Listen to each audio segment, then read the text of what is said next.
अच्छा, मैं कभी इस तरह की बात करता नहीं, मगर मैं एक ये हारमोनियम मुझे ऐसा लग रहा है जैसे आपके दांत जो है ना, ये बिल्कुल हारमोनियम की तरह लग रहे हैं, बहुत अच्छे लग रहे हैं मुझको। अच्छा, तुम ये यहाँ पर मेरे साथ माहौल करने आए हो या मुझसे इंटरव्यू करने आए हो? अच्छा, ये हारमोनियम बजाने का शौक है आपको? अबे साले, जो माफ करना, मैं जो तमीज से उससे मैं इधर उधर निकल जाता हूँ। जब हारमोनियम बजा रहा हूँ तो जाहिर है हारमोनियम बजाने का शौक, लेकिन शौक मुझे कुछ और भी।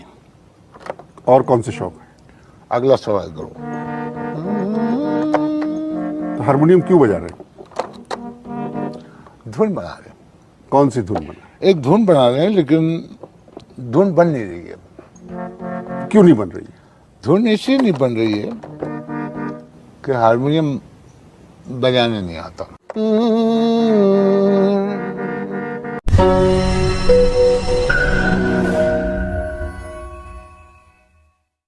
नमस्ते दोस्तों, आप सबका एक बार फिर से स्वागत है आपके अपने YouTube चैनल सत्य सनातन में।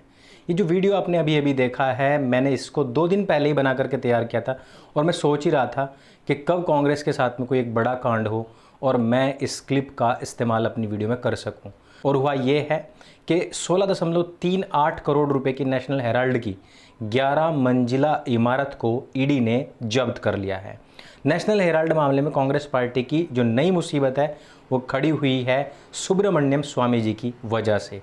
ईडी ने Congress promoted associated journal limited यानी कि AJL की जो 16.38 करोड़ रुपए की संपत्ति वो कुर्क करने का आदेश दे दिया है। ईडी की ओर से शनिवार मई 9, 2020 को जारी प्रोविजनल अटैचमेंट ऑर्डर के मुताबिक मनी लॉन्ड्रिंग के एक केस में यह एक्शन लिया गया है। ये इमारत मुंबई के बांद्रा में स्थित है।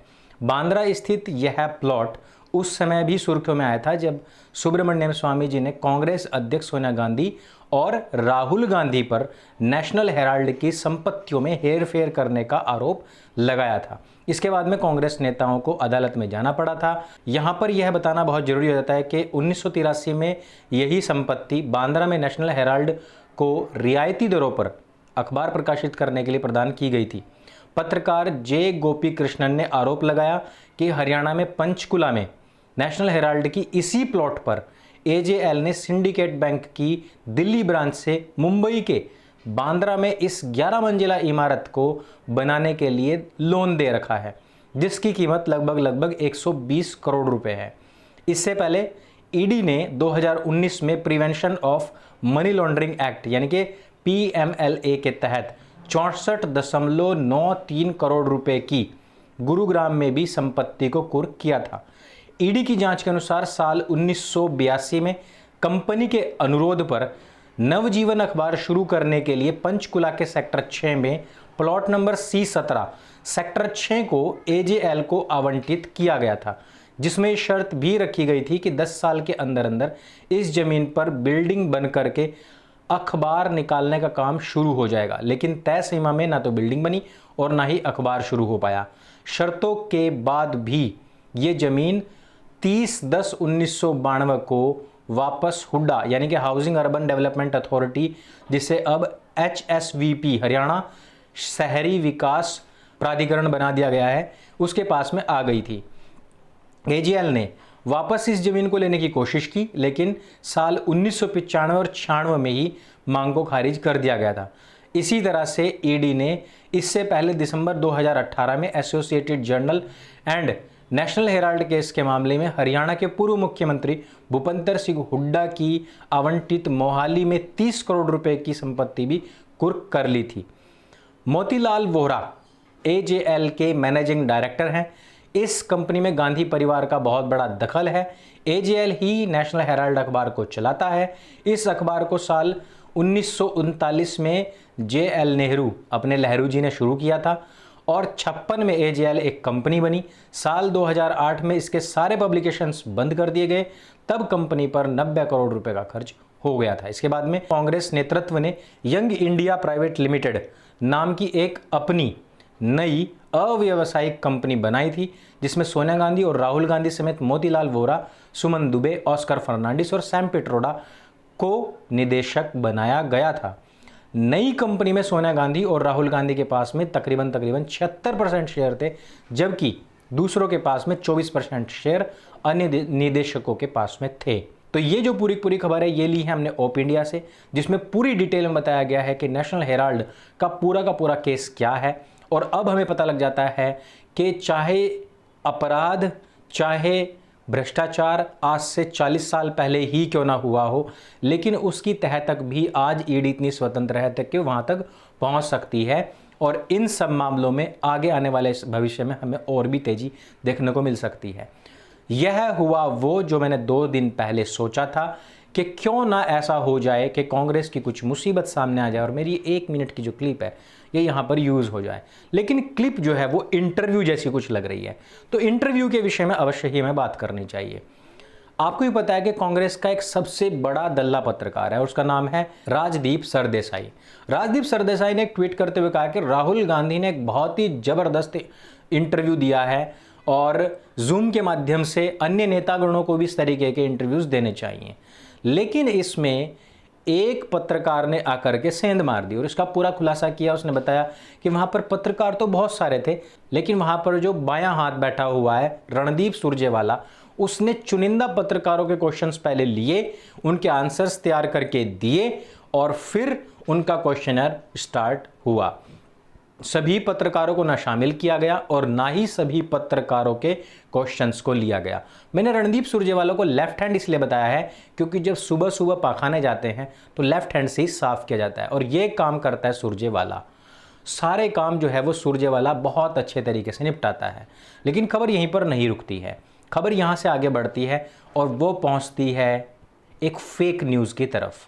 साध को बचाने के लिए एक फेक न्यूज़ फैलाई गई, फिर alt news, the print, Quint सब कूद पड़े, प्रशांत भूषण भी कूद पड़ा, मोहम्मद जुबैर भी कूद पड़ा और इन सब का खुलासा किसने किया है? वो किया है दिल्ली पुलिस ने। दिल्ली पुलिस ने इसको सीधे सीधे आसमानी कल्पना बताया है। खबर क्या है कि मौलाना साद के प्रति सहानुभूति रखने वाले भारत के लिबरल गिरोह के लिए 2 बुरी खबरें एक साथ सामने आई हैं। पहली ये कि मौलाना साद का वीडियो क्लिप डॉक्टर्ड नहीं है बल्कि वो असली है, और दूसरी ये कि मौलाना साद का बचाव करते हुए जितने भी वामी और उदारवादी लिबरल गैंग के लोग हैं उन्होंने ये साबित कर दिया है कि उनका मुख्य उद्देश्य क्या है। साद को बचाने की जो कोशिश की है उसमें वो खुद ही खुद एक्सपोज हो गए हैं। दिल्ली पुलिस ने ट्वीट करके इंडियन एक्सप्रेस की उस खबर को एकदम बेबुनियाद बताया और काल्पनिक करार दिया है, जिसमें इंडियन एक्सप्रेस के किसी गुप्त पुलिस, वो कह रहे थे कि हमें किसी गुप्त पुलिस सूत्र से ये पता लगा है कि मौलाना साद का जो ऑडियो वीडियो क्लिप है वो नकली है, डॉक्टर्ड है और उसमें कहीं की कटिंग कहीं करके जोड़ी गई है। उसने जमातियों से कोरोना वायरस के संक्रमण से ना घबराते हुए सोशल डिस्टेंसिंग का पालन ना करने की बात कही थी, वो सारी की सारी झूठी हैं। इंडियन एक्सप्रेस की खबर को बिना जांच किए ही फैक्ट चेकर समुदाय से लेकर के वामपंथी प्रोपेगेंडा पत्रकारिता की रीड द वायर ने इसको फौरन लपकते हुए इसे सनसनी बना करके पेश कर दिया। दिल्ली के निजामुद्दीन स्थित तबलीगी जमात के मरकज के प्रमुख मौलाना साद कंधालवी का एक ऑडियो क्लिप बीते दिनों हमने सुना है, हमने भी उसको रिलीज़ किया था और आप लोगों ने भी उसको सुना है। सोशल मीडिया पर वो खूब ज़्यादा वायरल भी हुआ था, जिसमें जमात के लोगों से वो कह रहा था कि डिस्टेंसिंग के नियमों का पालन करने की कोई ज़रूरत नहीं है, आप लोग मस्जिद में हैं और मस्जिद में तो सहाबा लोग मरने की कामना करते थे, आप लोग अगर यहाँ मर भी गए तो कोई प्रॉब्लम नहीं है। इंडियन एक्सप्रेस की रिपोर्ट के मुताबिक दिल्ली पुलिस की अपराध शाखा की शुरुआती जांच में पता चला है कि शायद उस ऑडियो क्लिप के साथ में तो छेड़छाड़ की गई है और कई अन्य ऑडियो क्लिप को जोड़ करके उसको तैयार किया गया है। लेकिन दिल्ली पुलिस ने इस झूठ के पुलिंदे को वहीं के वहीं एक्सपोज कर दिया था। इसका खुलासा करते हुए दिल्ली पुलिस ने बताया है कि इंडियन एक्सप्रेस द्वारा किया गया यह दावा न केवल तथ्यात्मक रूप से गलत है बल्कि पूर्ण रूप से काल्पनिक दावों और बिना किसी शोध के ही किया गया है। फैक्ट चेकर से लेकर के प्रशांत भूषण तक सब लोग इस एजेंडे में शामिल थे। मौलाना साद के बचाव में किसी एक खबर की तलाश में बैठे स्वघोषित फैक्ट चेकर और आल्ट न्यूज़ वेबसाइट जो है उसका जो संस्थापक है मोहम्मद जुबैर, उसने भी तुरंत से एक ट्वीट किया और उसने कहा कि देखिए मौलाना साद बिल्कुल पूरी तरीके से पाक साफ है। मतलब सच जाने के बाद हालांकि जुबैर ने उस ट्वीट को डिलीट कर दिया, लेकिन उसकी जो एक फ़ोटो है वो आप लोग साथ में देख सकते हैं।